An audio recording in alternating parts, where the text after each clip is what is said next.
Lu bisa apa lagi kalau SP3 udah dikeluar? Dan kami atas nama Kurnia Tri Royani, Rizal Fadila, Rustam Effendi sama dengan Roy Suryo tidak akan pernah bergeming, tidak akan pernah mengubah langkah, tidak akan bergeser meskipun 1 inci, akan tetap membongkar kasus ini demi kepentingan publik.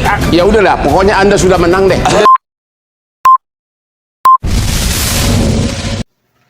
Kali ini ada pengacara yang tegas, lugas, dan lagi fenomenal di bumi pertiwi ini. Di mana di setiap debut penampilannya harus mengeluarkan otot saraf leher untuk mempertahankan opininya.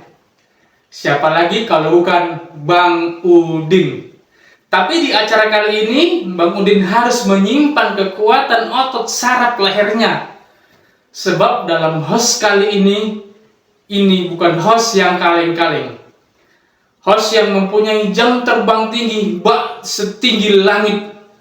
Klien di mana-mana, tak ada kasus besar yang tak tuntas dibuatnya. Siapa lagi kalau bukan Hotman Paris dalam acara Hot Room. Mungkin Bang Udin sadar diri ya dengan siapa dia lagi berhadapan. Sampai-sampai rekannya Bang Udin, seorang profesor, harus kewalahan menjawab pertanyaan Hotman Paris. Seperti apa cuplikannya? Mari kita lihat. Ahmad Kozinuddin. Dia bilang sudah selesai, sudah sah SP3. Mau apa lagi lo? Kalau dasar SP3 itu perdamaian ditindaklanjuti dengan pencabutan laporan, baru bisa kita katakan. Nggak, lu bisa apa lagi kalau SP3 udah dikeluar? Dan itu kan SP3 masih ada proses. Pertama, SP3 ini memang kalau secara kewenangan, ya memang kewenangan sah. Ya. Tapi secara prosedur dan substansi ini yang bermasalah. Pertama, kalau kita bicara prosedur, meskipun ada KUHP yang baru, tidak boleh menggunakan KUHP yang baru untuk menyelesaikan penyidikan yang telah dilakukan polisi dengan KUHP lama. Dan ini tegas di pasal transisi. Pasal 361A itu jelas untuk penyidikan yang dilakukan sebelum berlakunya hukum KUHP yang baru, yakni Undang-Undang Nomor 20 Tahun 2005, maka proses acaranya mengikuti Undang-Undang Nomor 8. Pertanyaannya, terlepas setuju atau tidak, SP3 kan hanya bisa dibatalkan dengan pra-peradilan. Siapa yang berhak mengajukan pra-peradilan? Saya tidak bicara itu. Artinya apa? Ada perkara lain yang belum selesai dan perkara lain itu akan sampai ke persidangan. Kalau kita bicara Jokowi menang adalah ketika dia mampu menekan semua lawan, minta semuanya damai dan dicabut perkara, baru case close. Tetapi hari ini Jokowi kalau ibarat satu rambutan, satu bengket, itu hanya mampu memeritili 2 biji. Padahal klien saya masih ada, selain Roy Suryo, ada Kurnia Tri Royani, ada Rustam Effendi, ada juga Rizal Fadilah yang besok akan diperiksa di Polda. Maksud saya begini, kalau kita bicara restorasi, tujuan restorasinya juga tidak ketemu. Dan kalau kita bicara perdamaian, perdamaian itu juga harus diformilkan. Ada dokumen perdamaian ditandatangani para pihak, ada pengakuan satu pihak atas kesalahan, ada penerimaan kesalahan dan pengakuan atas permintaan maaf, sehingga itu didamaikan. Dan kemudian ada penetapan pengadilan yang diatur. Tetapi sekali lagi, karena ini masa transisi, dengan ketentuan tadi pasal 361A itu, maka tidak boleh digunakan KUHP yang baru. Artinya hari ini, Saudara Joko Widodo memaksakan narasi KUHP yang baru untuk restoratif justice, padahal penyidikan dilakukan sejak 30 April atau setidaknya sejak tersangka Juli ya 2025 yang lalu, tetapi dipaksa menggunakan restoratif justice yang menggunakan Undang-Undang 20 2005 yang baru berlaku 2 Januari. 7 orang ya. Temannya Egy waktu sama-sama melaporkan dulu. Apa yang Anda dengar? Apakah 7 orang itu akan juga berangkat ke Solo? Saya tegaskan, klien kami atas nama Kurnia Tri Royani, Rizal Fadila, Rustam Effendi sama dengan Roy Suryo tidak akan pernah bergeming, tidak akan pernah mengubah langkah, tidak akan bergeser meskipun 1 inci, akan tetap membongkar kasus ini demi kepentingan publik agar terbuka. Mana yang benar, mana yang salah, bukan berarti pengacara Jokowi gimana? Gitu. Siap fight terus? Tentu. Apa yang Anda lakukan? Apakah akan mendekati yang beberapa orang lagi? Apakah kirim Lamborghini atau apa? Jadi kan sebenarnya kan sudah ada contoh, dan contoh itu contoh yang baik ya. Dan menurut hemat kami itu semua sah karena tidak ada yang dilanggar. Jadi kalau bicara masalah teknisnya, mungkin saja sudah dilakukan pencabutan terhadap tersangkanya, kemudian dilakukan gelar dan dilakukan penghentian penyidikan, kemudian dikirimlah surat kepada kejaksaan dan sebagainya. Sehingga menurut hemat saya, kalau emang ada orang yang ingin tidak menjadi seseorang yang dipidana, karena sudah kita sampaikan ijazahnya asli. Sudah dilihat sama semua orang itu, termasuk kuasa hukumnya. Sudah cukup waktunya mereka memperhatikan. Kan sudah sempat dibilang kalau diperlihatkan kita berhenti dan sebagainya. Tapi kan ini tidak. Ya udahlah, pokoknya Anda sudah menang deh. Udah deh. Apakah Anda akan mendekati yang berapa orang lagi?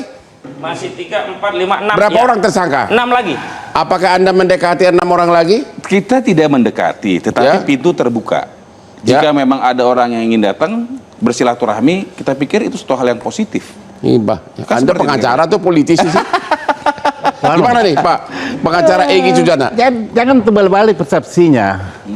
Kalau abang punya klien sebagai korban, tak ada tersangkanya, lalu tersangka dibebaskan, itu yang menang siapa?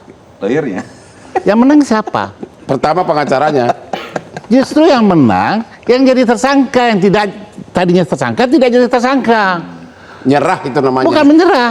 Apa dong? Sekarang abang korban, lalu saya tersangkanya. Sekarang abang lepaskan saya dari tersangka. Abang yang rugi, saya yang menang. Jadi dibalik-balik bang. Nah sekarang posisi seperti itu. Egy-nya jadi tersangka, sekarang tidak jadi tersangka. Ya atas responsif dari korban. Jadi pemenang siapa? Saya lah yang menang. Egy Sujana menang. Oh iya pasti. Oke. Karena dari tersangka dia nggak jadi tersangka. Sementara barang masih lanjut ke persidangan. Itu dia.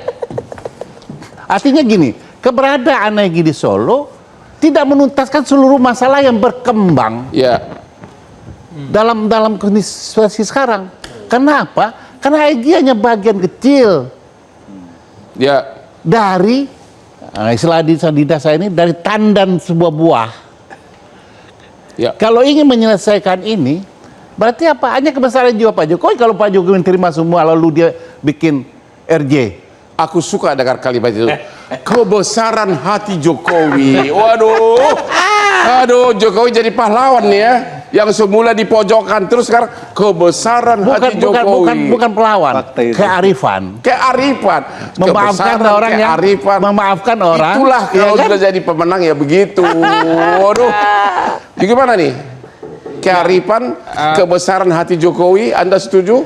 Atau memang karena dia terlalu powerful secara politik dan kekuasaan? Itulah yang ditangkap oleh publik secara umum oleh Bang Osman. Di antara sekian orang yang sudah ditetapkan sebagai tersangka, datang ke Solo, bersilaturahmi, apapun judulnya, minta maaf, ataukah tidak dipublikasikan, itu hal teknis. Tapi yang muncul adalah soal bagaimana kasus terkait dengan ini sudah selesai, minimal terhadap 2 orang ini.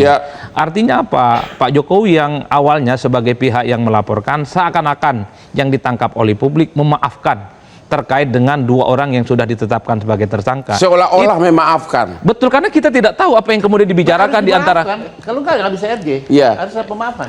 Karena kalau kita mau jujur, kita satu pun tidak pernah ada yang tahu secara pasti apa isi pembicaraannya. Yang lain kan cuma dari kuping ke kuping, tafsir dari tafsir.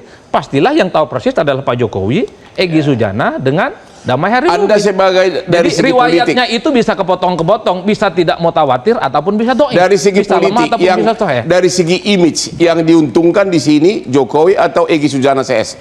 Egy diuntungkan karena sudah tak lagi tersangka dan Pak Jokowi dianggap secara image, Pak Jokowi dianggap memaafkan. Pak Jokowi dianggap membuka pintu perdamaian terkait dengan pihak-pihak yang selama ini menuduh terkait dengan posisi ijazahnya. Kok Anda kayaknya mulai memihak Solo nih? Bukan memihak, karena jangan-jangan juru bicara Jokowi. bukan soal Bang Hotman, ini bukan soal memihak, karena faktanya nggak mungkin ada yang disebut dengan SP3 kalau tidak ada perdamaian. Bukankah ada ketentuan SP3 itu kan sangat terkait. Itu ada kan, yang meminta itu kan maaf formalnya benar. Saya hanya satu soal image, image. Gitu. Oh betul. Kalau mau dibaca per hari ini di antara sekian orang yang ditetapkan sebagai tersangka, tiba-tiba ada orang yang kemudian menyatakan islah perdamaian. Apa coba untuk sebutan hal ini? Kecuali Bang Egy dan Bang Damai Hari Lubis tidak mau seperti yang lainnya, ampun bahwa apapun judulnya haram datang ke Solo. Mungkin publiknya hari ini adalah head to head. Persoalannya adalah orang-orang yang selama ini menuding soal ijazah Pak Jokowi, 1-2 orang sudah menyatakan silaturahmi. Pengacara nah, itu Jokowi, harus diakui dalam konteks itu. Pengacara Jokowi tolong sampaikan bahwa masih ada nggak jabatan minimum dirjen untuk beliau? Tidak, bagi saya begini, bagi saya tidak sederhana itu. Kalau Bang Egy Sujana sama Bang Damai Harilubis posisinya masih tidak datang ke Solo, saya akan mengakui bahwa persepsi publik terkait dengan tudingan ijazah itu sangat negatif kepada Pak Jokowi. Tapi ketika ada dua orang yang kemudian datang ke Solo, silaturahmi, ada islah, berubah secara perlahan, Bang Hotman. Bagaimana kalau memang karena memang dua orang ini yang semula pejuang menjadi tidak pejuang? Nah, yang menjadi negatif itu kepada pejuang yang nggak pejuang ini, bukan kepada Pak Jokowinya. Karena prosesnya ini sudah menjadi persoalan hukum, sudah ada tersangka, tapi kemudian keluar restoratif justice, kemudian ada SP3. Ini langkah hukum yang nggak main-main loh, Bang Osman. Kalau sudah pada level tersangka, proses hukumnya serius. Jadi ada proses-proses Pak yang Asmi, kan nggak mungkin dong begitu nyampe di Solo langsung damai deh. Anda yakin nggak bahwa ini sudah ada persiapan matang sebelum berangkat ke Solo? Tentu dong, mau menghadap Pak Presiden kok tidak ada persiapan. Mantan presiden, Bang. Saya tetap presiden. Oh, presiden ketujuh. Iya, kita harus menyebut apapun itu harus kita hormati. Tidak ada mantan presiden. Betul nggak, Saya presiden? saja yang menyebut saudara Jokowi. Oh, nggak apa-apa, tetap presiden. Tapi Bang Hotman, saya mau bilang gini, saya mau menarik dulu. Damai itu memang indah, tapi kebenaran yang terungkap itu jauh lebih membebaskan atau lebih indah. Kapan itu terungkap? Lah, saya mau bilang gini, dengan adanya yang tadi Bang Hojin bilang, 6 tersangka Roy Suryo dan teman-teman itu yang belum mau damai lah tanpa kejelasan, mereka memilih perang pembuktian dalam persidangan. Loh, saya kira kan belum, harus dilihatkan dulu kan. Kalau kalah gimana nanti? Kalau ternyata juga bahkan masuk. Dan kalau menang? Kan bisa kalah, bisa kalau menang. kalah tentu harus siap melakukan pertanggungjawaban pidana tentunya kan, gitu loh. Kalau menang berarti kan tuduhan itu tidak Anda berdasar. sebagai profesor hukum pidana, saya itu naluri saya lalu tahu klien saya bakal menang atau tidak. Feeling saudara Roy Suryo bakal masuk bui nggak? Bakal vonis bersalah nggak? Coba dong. Roy Suryo, ini profesor loh ini. Roy Suryo akan bilang begini, Bang. Mens rea-nya dia adalah Nggak, aku kan nanya Roy Suryo. Pendapat Anda pribadi sebagai ahli hukum setelah mempertimbangkan aspek politik, aspek kekuatan Jokowi, tidak. Anda yakin nggak Roy Suryo bakal divonis guilty? Tidak. Bersalah? Hah? Tidak. Karena mens rea atau sikap perbuatan yang dilakukan oleh Bang Roy Suryo dan kawan-kawan itu adalah kritik ilmiah. Itu secara substansi. Saya bicara itu kan secara substansi mungkin benar, tapi dari segi power politik dan sebagainya, Anda yakin pengadilan juga akan terbawa arus atau gimana? Tidak terbawa arus lah, Bang, harus objektif. Dari mana lu tahu? Loh, pastilah, kenapa harus takut pengadilan? Ya, yang penting kan barangnya harus ada. Kalau gitu kita tanya dulu kepada pengacaranya Jokowi. Kalau terus perkara limpah ke pengadilan, Anda yakin nggak Roy Suryo bakal divonis bersalah kalau tidak ada perdamaian? Kami yakin. Yakin? Kenapa saya bilang yakin? Ya. Karena sebelum kami melakukan laporan atau aduan tersebut, kita sudah melakukan riset. Dari Januari sampai dengan April sebelum kita laporkan, itu ada sekitar 31 objek di mana mereka melakukan hal yang bukan penelitian. Tidak pernah disampaikan mengenai penelitian. Tidak pernah. Dan mereka mengatakan penjarakan, Nusa Kambangan, kan seperti itu. Terus atau adili dan sebagainya. Itu kan tidak ada penelitian seperti itu. Tidak ada penelitian mengatakan melalui publik, melalui medsos. Tidak ada. Sampai sekarang loh, sudah penetapan tersangka pun masih seperti itu. Sehingga kami memiliki keyakinan setelah dilakukan penetapan sebagai tersangka, ditemukan tindakan pidananya, kemudian ada penetapan tersangka terhadap orang itu, ditemukan orang yang melakukan pidananya, maka jadi malam ini pengacara Jokowi mengatakan kalau kasus limbah ke pengadilan, Roy Suryo pasti divonis bersalah. Menurut kami demikian. Halo pengacara Roy Suryo? Pasti bebas. Pusing gua. Karena begini, mandul politik itu ada pada dua. Pertama, mereka punya kendali pada otoritas. Ya, itu ada pada Jokowi. Terlepas dia bukan presiden, ya dia secara substansi masih kendali. Karena itu hari ini kita lihat memang ada matahari kembar. Tapi dalam konteks yang lain, kekuatan politik itu ada juga pada dukungan publik, dukungan rakyat. Nah, di titik itulah hari ini rakyat itu memang menunggu-nunggu perjuangan Roy Suryo, dan ini akan memberikan stimulus pada pengadilan agar dia tidak condong pada satu pihak dan dia akan menegakkan keadilan sesuai dengan apa yang dia lihat. Dan kalau konteksnya balik lagi kepada ijazah, lebih lagi yakin karena ijazah itu sudah dilihat saat gelar perkara khusus yang tadinya tidak boleh, sehingga kita makin meyakini kalau barangnya seperti itu tentu saja barang itu bermasalah dan pasti akan vonis pengadilan sampai kekuatan hukum tetap bahwa pengadilan menetapkan ijazah saudara Joko Widodo setidaknya dalam pertimbangannya menyatakan ijazah itu tidak sah secara hukum. Saya kasih komen bahwa mengenai ada orang-orang yang tidak sesuai dengan hatinya itu hal lain. Tetapi setelah dilakukan pembukaan terhadap ijazah asli kepada seluruh tersangka, di mana ada 2 orang tersangka mengajukan restoratif justice, menurut tema saya bahwa semua orang itu sudah mengatakan ini tidak palsu.